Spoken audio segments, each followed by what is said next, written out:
does what's the next step in getting this data and these different options into actual design measures in retrofitting this housing stock? So where do you combine, if we're going up, airtightness and insulation, what techniques do you work on that, like to check out what techniques fit which improvements? What's the next step in that? So the question in a way is, how do you achieve a good level, or get to that level of airtightness? The strategies, or Yeah, the airtightness one, that one is very tricky, as you alluded to.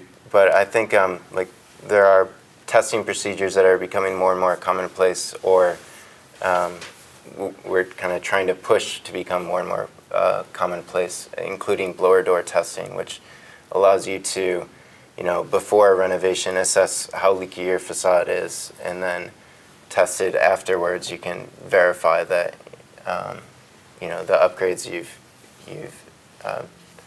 you've done have improved that situation. So that's one way of doing it.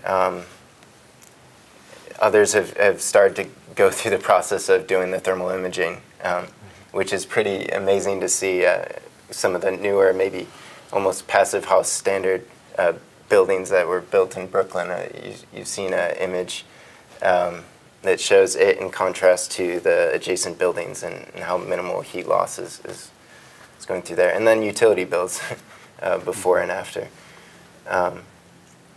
But in terms of like predicting before you've gone through those upgrades, this is a good tool to assess, before you've invested the money, where to spend it, or where to put your effort. And then verifying along the way is very important too.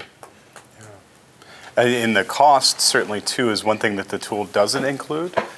Given regional construction markets, the constant fluctuation between construction costs of projects, that's not something that's included. It's very much a qualitative tool in terms of what's the varying levels of performance, but we think that teams can take the tool and say, well, let's price out what, passive house level is certainly a very high level of envelope efficiency and everything.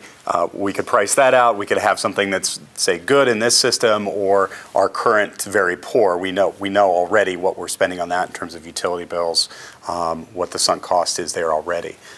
So that's one thing that's not included in here for those reasons.